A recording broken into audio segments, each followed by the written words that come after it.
인류 최대의 간세사는 TV 광고에서도 나오듯이 생명 연장의 꿈입니다. 그래서 그 결과 여러 가지 이유가 있겠지만 오늘날은 이제 100세 시대를 살아가고 있죠. 얼마 전에 또 한번 이야기를 하면서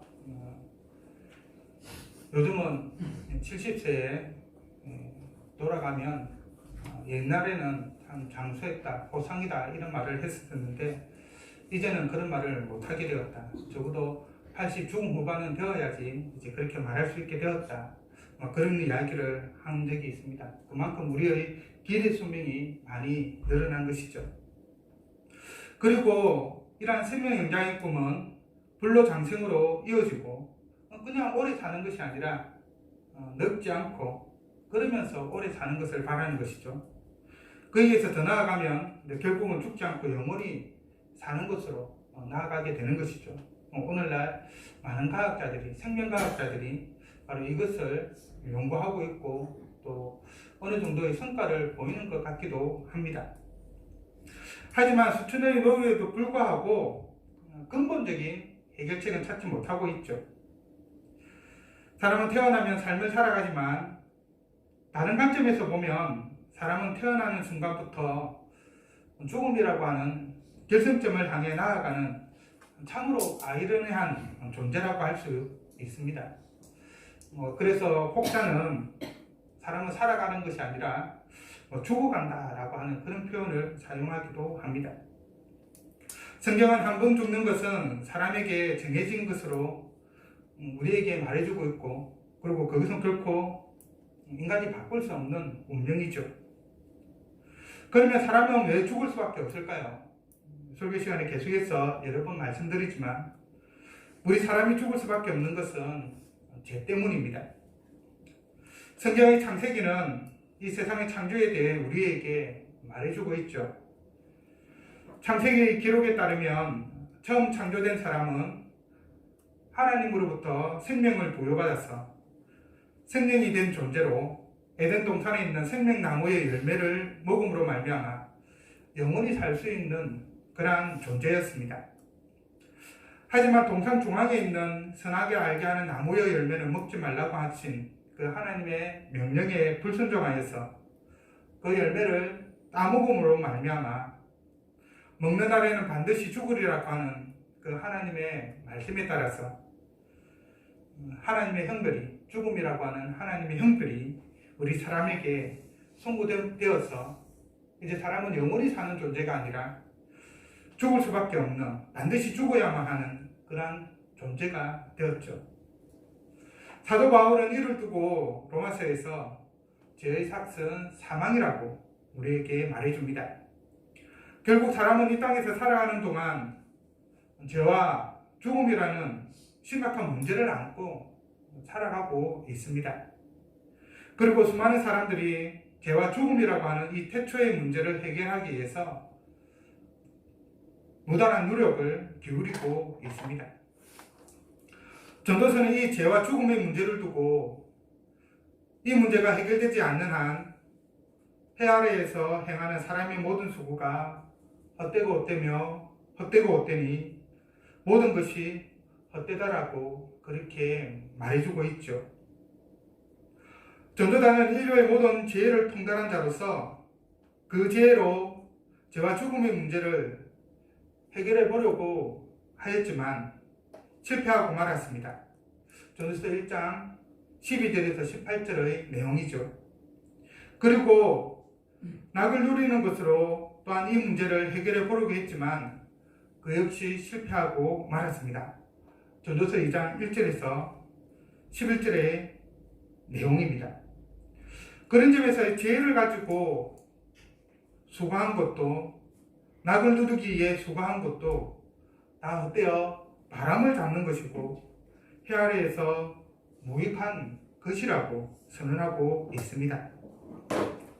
오늘 본문은 다른 관점에서 지혜롭게 행하는 것과 낙을 누리는 것이 왜 헛된지에 대해서 전도자는 부연 설명을 하고 있습니다.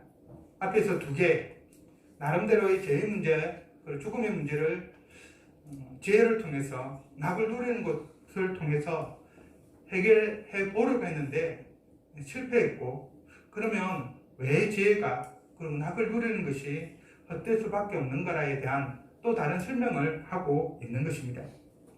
12에서 17절은 지혜에 대한 것이고 18에서 26절은 낙을 누리는 것에 대한 것입니다. 먼저 지혜롭게 행하는 것이 다 헛되어 바람을 잡으려는 것과 같은 이유입니다. 전도자는 그 이유를 두 가지로 말합니다. 하나는 지혜자나 우매자나, 즉 어리석은 자죠. 그들 모두가 당하는 일이 모두 같다라는 것입니다. 다른 하나는 지혜자나 우매자나 영원토록 기억함을 얻지 못한다는 사실입니다. 전도자는 왕으로서 세상의 모든 지혜를 가진 자였죠. 적어도 지금은 모르겠습니다. 워낙 지혜의 양이 방대하기 때문에 재단은 할 수는 없지만 적어도 당시에는 그보다 뛰어난 지혜를 가진 자는 없었습니다. 그리고 그 지혜를 가지고 전도자는 12절에서 자신의 주의를 기울여서 과거를 돌이켜보면서 자신이 가지고 있었던 그 지혜를 보았다라고 말하고 있습니다. 그것을 지혜와 망령됨과 어리석음으로 표현하고 있죠. 이 세상에 존재하는 모든 것을 다 보았다는 말입니다. 세상에는 지혜로운 것만 있는 것이 아니라 망령된 것도 있고 어리석은 것도 있죠. 어리석은 것을 알아야 또 지혜로운 것을 선택할 수가 있는 것이고, 이 양자는 어떻게 보면 같이 존재하는 것입니다. 그 모든 것에 다 통달했다는 것입니다. 세상에서 일어나는 모든 일을 한마디로 말해서 다 알고 있다라는 말이죠. 그러면서 자신의 뒤를 이을 왕이 무슨 일을 행할 것인지를 생각하면서 내린 결론이 그가 하는 모든 일은 즉 자기의 뒤를 이어서 왕이 되는 그 사람, 후계자를 말하는 것이죠. 그가 하는 모든 일은 이미 행한 지 오래전의 일일 뿐이리라 라고 말합니다. 곧 전도자가 왕으로 다스리는 것은 다른 모든 왕을 능가하고, 그리고 따라서 왕대에 오는 자는 누구든지 기껏해야 이미 행한 지 오래전의 일을 모방할 수 있을 뿐이라는 것이죠. 자기가 이미 다 한 것을 따라서 할 뿐이다 라고 말하는 것입니다. 새로운 것이 없다라는 것이죠. 그만큼 그의 지혜가 뛰어났고 그 지혜로 나라를 다스렸다라고 말하고 있는 것입니다. 그리고 그런 점에서 보면 나라의 모든 기초를 다 닦아놓았다라고 말하는 것이죠. 이는 전도자 자신의 뒤에 오는 어떤 왕도 자신의 지혜를 뛰어넘을 수 없다는 말이기도 합니다. 전도자는 이 지혜에 대해서 지혜가 우매보다 뛰어남이 빛이 어둠보다 뛰어난 같도다라고 말하고 있습니다. 지혜의 우월성을 인정을 하고 있는 것이죠. 왕의 통치와 관련해서 생각해보면 지혜로운 왕이 다스리는 것이 참 어리석은 왕이 다스리는 것보다 나라와 백성에게 훨씬 유익한 것이죠. 지혜로운 왕이 있는 것이 훨씬 좋습니다. 그런 점에서 보면 지혜가 우매보다 어리석음보다 뛰어난 것은 굳이 말할 필요가 없습니다. 그런데 문제는 지혜자나 우매자나 그들 모두가 당하는 일이 모두 같다라는 사실입니다. 지혜자나 우매자가 동일하게 당하는 일은 무엇일까요? 일종의 천재지변 같은 경우가 이에 해당될 수가 있겠죠. 우리나라에 지진이 경주에서 한번 2년 전이었냐 일어났었죠. 그때 지혜자라고 그 지진을 피해갈 수 있었습니까? 어리석은 자만 그 지진의 피해를 입었나요? 그렇지 않은 것이죠. 지진이 일어났을 땐 지혜자나 우매자나 상관없이 똑같이 피해를 입었습니다. 본문에서는 특별히 무엇에 대해서 말하고 있습니까? 본문에서는 물론 이 모든 것들이 우리가 인생을 살아가면서 경험하는 것들이긴 하지만 특별히 한 가지 문제에 대해서 이야기를 합니다. 바로 그것은 죽음입니다. 분명 지혜자의 삶과 우매자의 삶은 분명한 차이가 있죠. 질적인 면에 있어서 또 양적인 면에 있어서 분명한 차이가 있습니다. 지혜자는 그 지혜를 이용해서 부귀 영화를 누리지만 우매자는 그 어리석음으로 인해서 많은 경우에 비천한 삶을 살아갑니다. 그러나 존귀한 삶을 사는 지혜자나 비천한 삶을 사는 우매자나 결국은 모두 죽음을 맞이합니다.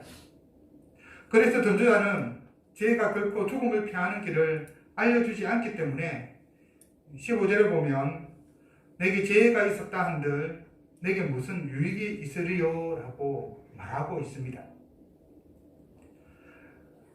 아무리 다른 누구보다 출중한 지혜를 가지고 있어도 결코 우매자가 죽는 것처럼 자기도 죽기 때문에 지혜자나 우매자나 일반이라는 것이죠.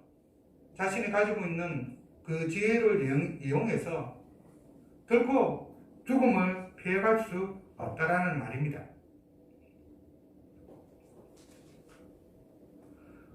우매자가 어리석어서 죽는 것이 아닌 것처럼 지혜자가 지혜로워서 또 안 죽는 것도 아니라는 것입니다. 지혜자도 우매자처럼 결국은 죽습니다. 지혜자가 지혜로워서 안 죽는 것도 아는 것이죠. 죽음 앞에선 지혜도 우매와 마찬가지로 아무 소용이 없는 것입니다. 전도자가 깨달은 것처럼 분명 지혜가 우매보다 나은 것은 사실입니다. 진리이죠. 하지만 죽음의 문제에 있어서는 지혜가 우매와 전혀 다를 바 없습니다. 왜냐하면 지혜도 우매와 마찬가지로 죽음에 대해 어떠한 대답도 가지고 있지 않기 때문인 것이죠. 그래서 전도자는 이것도 즉 지혜도 헛되다라고 말하고 있습니다. 그리고 전도자가 지혜를 헛되다고 말한 또 다른 이유는 죽은 이후에 사람들이 우매자를 기억하지 않는 것처럼 지혜자도 기억하지 않는다는 것입니다. 16절에 영원하도록 기억함을 얻지 못한다라고 하는 말은 저는 개인적으로 다시 살지 못한다라고 하는 의미로 이해하고 싶습니다. 왜냐하면 우리가 알다시피 우리는 수천 년 전의 지혜자가 예를 들어서 오늘 이 전도서의 제자인 솔로몬에 대해서 어느 정도 알고 있습니다. 그가 어떤 일을 했고 어떤 삶을 살았는지, 비록 그의 전체 삶은 아니라 할지라도 단편적으로 그에 대해서 아는 것이죠. 여러 가지 자료나 기록을 통해서. 그래서 우리는 솔로몬이 어떤 삶을 살았는지 기억하고 있습니다. 그 외에도 수많은 위인들의 삶을, 그가 어떤 일을 했고 어떤 삶을 살았는지 기억하고 있죠. 그런 의미에서 본다면 영원하도록 기억함을 얻지 못한다라고 하는 말은 사람들이 그가 무슨 일을 했는지 모른다는 말이 아니라 그가 어떤 삶을 살았는지 모른다라는 말이 아니라 조금은 다른 의미로 이해하는 것이 좋아 보입니다. 저는 그래서 이 의미를 다시 살지 못한다라고 하는 의미로 좀 이해하고 싶습니다. 그 지혜자는 생전에 그 지혜로 많은 업적을 이루었을 것입니다. 지혜가 있으니까 그가 살아가는 데 필요한 많은 것들, 특히 전도자 같은 경우에는 왕으로서 백성들의 유익에 위해서 또 나라의 발전을 위해서 상당한 많은 일들을 했고 많은 것을 고안해냈겠죠. 그래서 수많은 업적을 이루었을 것입니다. 하지만 중요한 것은 그가 이룬 업적이 그가 죽은 이후에 그를 다시 살려주지 못한다라는 것이죠. 후대 사람들이 지혜자가 어떤 일을 했고 어떤 삶을 살았는지 자료와 기록을 통해 단편적으로 기억할지 모르겠지만 그것이 지혜자를 다시 살리지는 못합니다. 그가 이룬 그 업적이 사람들의 기억이 그를 다시 이 세상으로 우리가 살아있는 이러한 모습으로 다시 소환하지 못한다는 말입니다. 우매자가 다시 살지 못하는 것처럼 지혜자도 다시 살지 못하는 것이죠. 지혜자도 우매자도 죽으면 영원히 죽음 속에 머물러 있습니다. 다시 생명을 얻을 수 없습니다. 그리고 죽음은 지혜자에게도 우매자에게도 반드시 찾아오는 것이죠. 그래서 전도자는 내가 사는 것을 미워하였다라고 말합니다. 지혜롭게 살아도 우매자처럼 죽고 죽음 이후에도 우매자와 다를 바 없기에 이렇게 말하는 것이죠. 지혜롭게 살아본들 뭐 하겠느냐라는 것입니다. 어리석게 사는 사람들도 죽으면 그 죽음은 그것으로 끝인데 어리석은 자와의 죽음과도 다를 바 없는 지혜자의 죽음이 그러할진데 지혜롭게 산다는 것이 무슨 의미가 있겠는가 라고 하는 것입니다.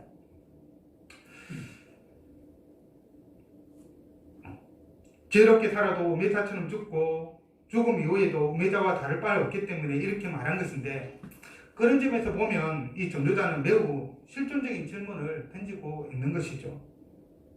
아무도 기억해 주지 않는다고 한다면 곧 내가 이룬 업적이 나를 다시 살리지 못한다고 한다면 살아있는 동안 내가 한 일이 나에게 무슨 소용이 있겠는가? 죽음 이후에 어떤 소용이 있겠는가? 라고 말하고 있는 것입니다. 그래서 전도자는 해 아래에서 행하는 일이 내게 괴로움이라고 말합니다. 지혜자로 누구도 범접할 수 없는 업적을 이루어도 우매자로 아무런 업적이 없어도 죽음 이후에는 모두 잊혀버리기에 무언가 업적을 이루기 위해 수고하는 것 자체가 참으로 괴로운 일이라는 것이죠. 어떤 일을 이루어낸다는 것, 그냥 쉽게 이루어지는 것은 없지 않습니까? 많은 수고가 필요하고 많은 어려움이 있으며 그리고 그것은 업적을 이루었을 때의 그 성취감이 있을지 모르겠지만 그 과정 자체는 상당히 힘들고 고생스러운 것이죠. 여하튼 전도자는 지혜자와 우매자가 모두 죽고 그 죽음이 하등 어떤 차이도 없다는 점에서 살아있는 동안 행한 모든 일이 다 헛되다라고 말하고 있는 것입니다. 살아있는 동안 행한 모든 일이 괴로움이고 다 헛된 것이기 때문에 전도자는 사는 것을 미워했습니다. 이것은 삶을 부정하는 허무주의가 아니라 그래서 빨리 죽어야 되겠다 그런 의미는 아닙니다.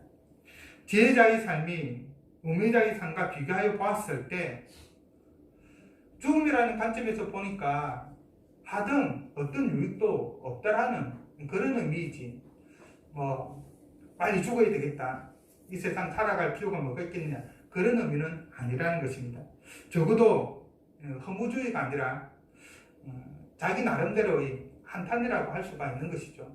지혜에 대해서 자기가 가지고 있었던 그 이상이 깨어지는 순간에 오는 그 실망감을 표현한 말이라고 할 수 있을 것입니다. 다음으로 18에서 26절은 낙을 누리는 것과 관계된 부연 설명입니다.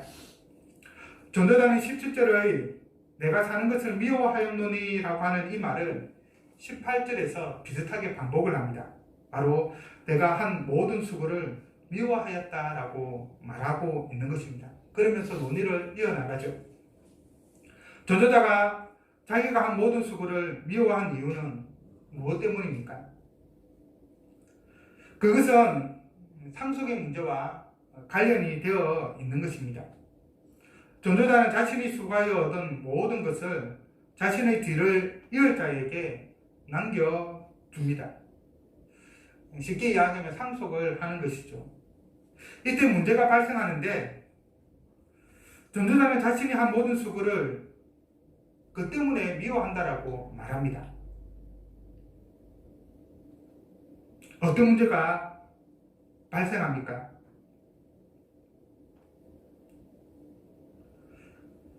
죄와 마찬가지로 두 가지 이유를 들고 있는데, 하나는 상속자가 지혜자인지 우매자인지 알 수 없다라는 사실입니다. 다른 하나는 상속자가 아무런 수고도 없이, 여기에서는 두 번째 이유는 꼭 상속자는 아닐 것입니다. 자기가 수고한 그 모든 것들을 어떻게 보면 수고하지도 않은 사람들이 그것을 받는다라는 것입니다.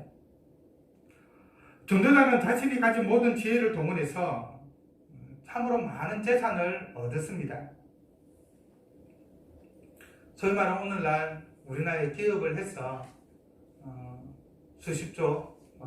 수십조까지는 아니라더라도 수억의 재산을 형성을 한 것이죠.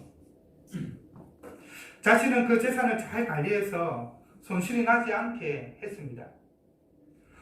오늘날로 치면 재테크를 참 잘한 것이고 또 사업을 잘한 것으로 이해할 수 있을 것입니다.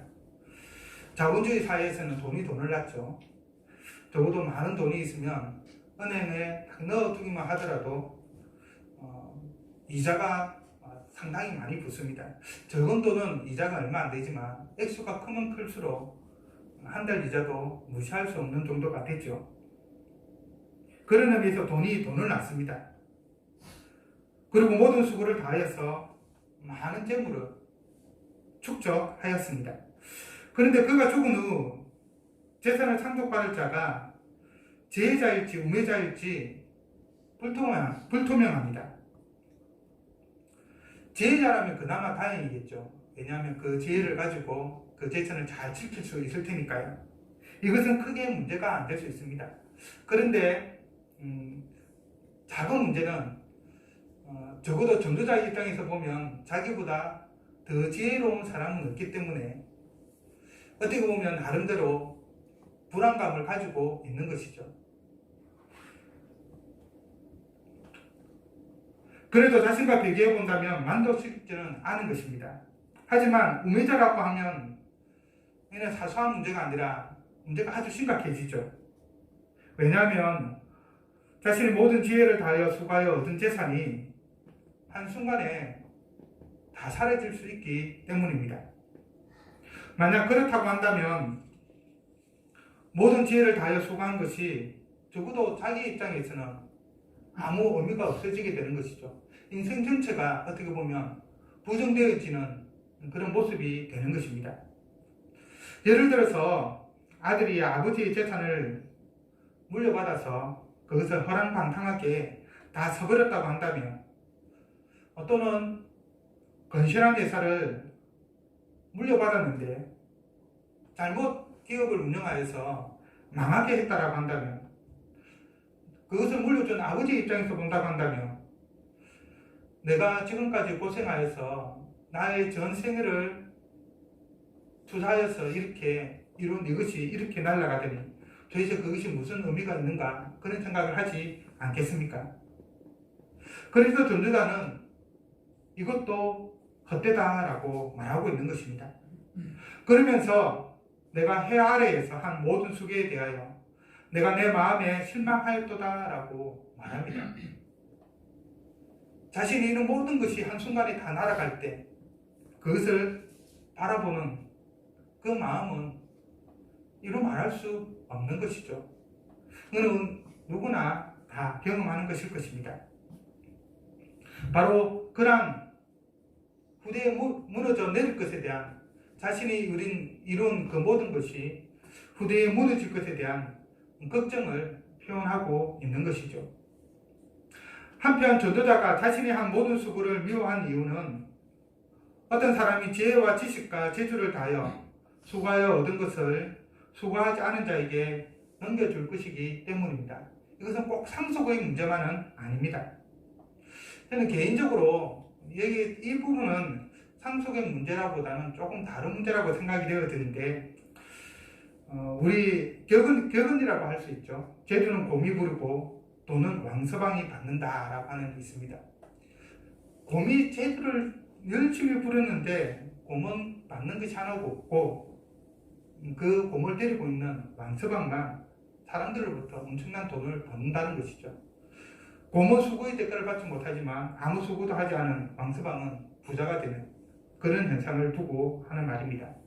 수고는 내가 했는데 그것을 누리는 것은 아무런 수고를 하지 않은 자입니다. 수고를 한 입장에서 보면 이 얼마나 허탄한 경우입니까? 여러분 한번 음식을 예를 들어 본다고 한다면, 내가 먹기 위해서 아주 열심히 음식을 시간을 들여서 만들었습니다. 좋은 재료를 해서. 근데 잠시 만들어 놓은 음식을 놔두고 나갔는데 누군가가 와가지고 음식이 있네 하면서 자기가 배고프다고 다 먹어버렸다고 한다면 어떻겠습니까?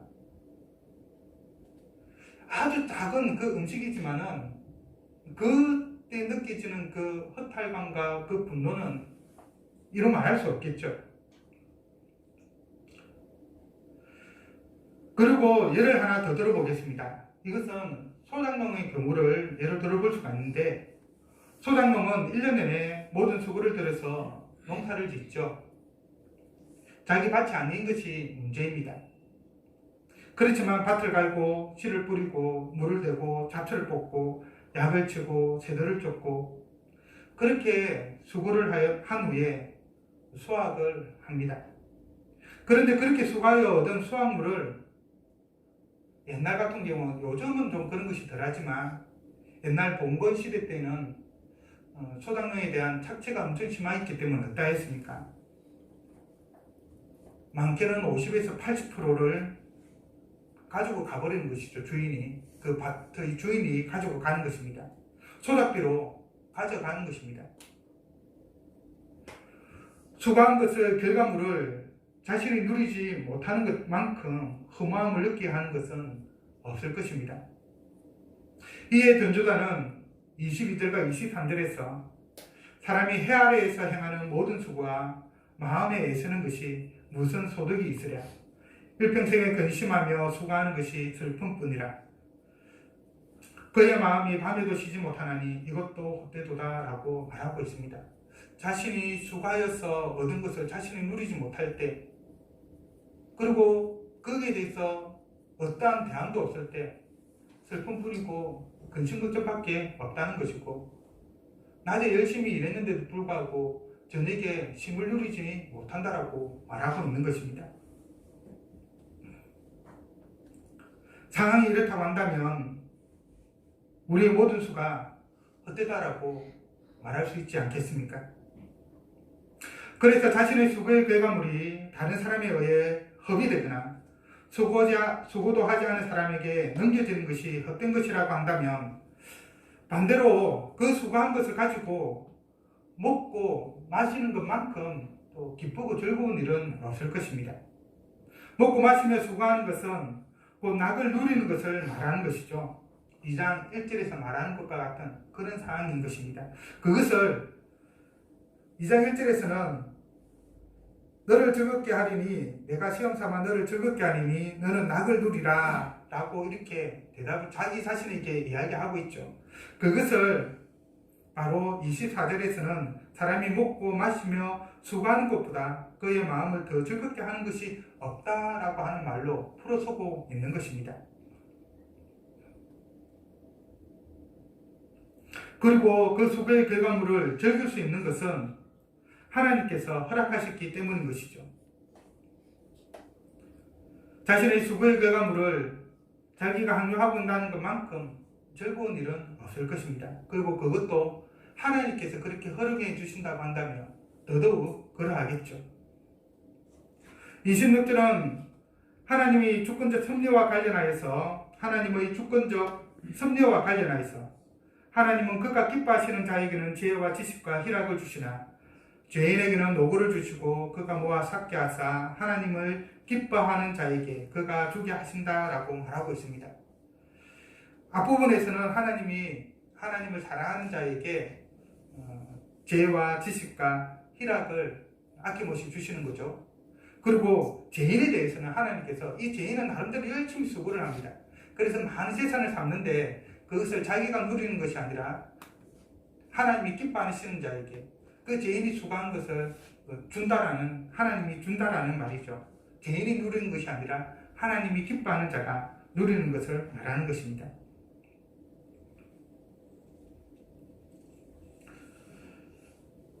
이론 중에 전도자는 다음과 같이 말합니다.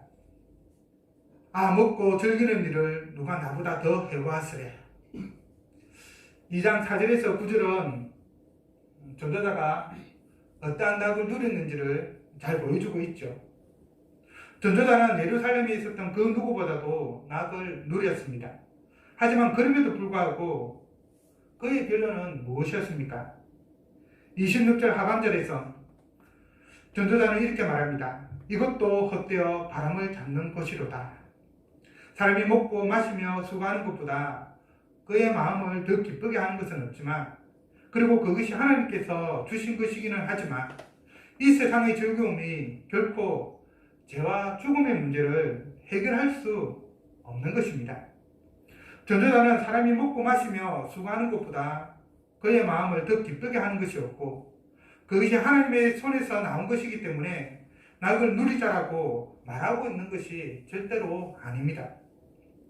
이미 낙을 누리는 것의 실패는 2장 1절에서 11절에서 우리가 살펴보았죠. 분명히 그렇게 말하고 있습니다. 전도자는 18절에서 23절에서 모든 지혜를 다하여 수고하여 얻은 것을 우매자의 관리하에 다 허비하는 것과 수고하지 않은 자가 그것을 얻는 것과 관련하여서 상대적으로 자신의 수고로 얻은 결과물을 자신이 누리는 것이 즐거운 일이라고 말하고 있을 뿐인 것이죠. 자신의 수고에 대해 만족하고 즐기는 것 자체가 죄와 죽음의 문제를 해결하지는 못하지만 그것을 즐기는 그것은 우리에게 참 의미 있는 일이라는 것입니다. 그래서 비록 그 모든 것이 하나님의 섭리하에서 이루어지지만 먹고 마시는 것 역시 그 자신이 수고한 결과물을 가지고 자신이 그것을 누리는 것 역시 헛되어 바람을 잡는 것이라고 말하고 있는 것입니다. 분명히 그것이 사람에게 기쁨을 주고 즐거움을 주는 것이긴 하지만 근본적인 죄와 죽음의 문제를 해결하지 못하기 때문에 내가 수고한 것을 즐기는 것 그 자체가 기쁘지만은 그러나 그럼에도 불구하고 헛되다고 말하고 있는 것입니다. 이 땅에서 즐기는 것만으로는 안 되는 것이죠. 하늘에서는 더 큰 즐거움이 있습니다. 하나님 나라에는 우리가 알지 못하는 큰 기쁨이 있습니다. 이 땅의 즐거움은 하늘의 즐거움에 비하면 아무것도 아니죠. 이 땅의 결혼식을 예로 한번 들어볼까 합니다. 일반적으로 소시민이 하는 결혼식과 대기업 회장이 하는 결혼식은 엄청난 차이가 나죠. 그 규모면에 있어서, 그리고 음식의 종류나 그 맛에 있어서, 그리고 결혼식장의 그 화려함에 있어서 어느 하나 비교할 만한 것이 없습니다. 말을 할 수가 없는 것이죠. 바로 일개 소시민과 대기업 회장의 그 결혼식장이 보여주는 것처럼 이 땅과 하늘의 즐거움이 그러합니다. 이 땅의 즐거움과 하늘의 즐거움은 비교할 수 없는 것이죠. 질적인 차이와 양적인 차이가 분명히 존재합니다. 이 땅의 즐거움이 잠시라면 하늘의 즐거움은 영원합니다. 이 땅의 즐거움이 나의 수고의 결과라면 그 수고에 의해서 비례적으로 늘어나는 것이라고 한다면 하늘의 즐거움은 나의 수고와 상관없이 하나님께서 거저 주시는 선물이 되기 때문에 엄청난 즐거움이 되는 것이죠. 그런 점에서 전도자는 비록 이 땅에서 먹고 마시며 수고하는 것이 가장 큰 즐거움이라 하더라도 하늘의 즐거움에 비하면 조족지혈에 불과하기에 이것도 헛되어 바람을 잡는 것이로다라고 말하고 있는 것입니다. 그래서 우리가 바라보아야 하는 것은 이 땅의 즐거움이 아닙니다. 이 땅의 삶이 아닌 것이죠. 우리는 하나님 나라, 곧 천국을 바라보면서 살아가야 합니다. 죽음도 이겨내고 죽음 앞에 두려워 떨지 않을 것입니다. 이 땅의 소유에 더 이상 미련을 두지 않을 것입니다. 내가 남겨놓은 것이 계속해서 존재하든 더 많아지든 아니면 다 사라지든 수고하지 않은 사람에게 돌아가든 그런 것에 신경 쓰지 않는다는 것입니다. 왜냐하면 천국은 우리에게 영원한 생명을 주고 세상과 비교할 수 없는 금은 보화 속에 살아가도록 하며 이 땅과는 비교할 수 없는 기쁨이 그 가운데 있기 때문인 것이죠. 그렇기 때문에 이 땅에 소망을 두고 살아가는 것이 아니라 하나님 나라에 소망을 두면서 살아가는 우리 모두가 되기를 간절히 바랍니다.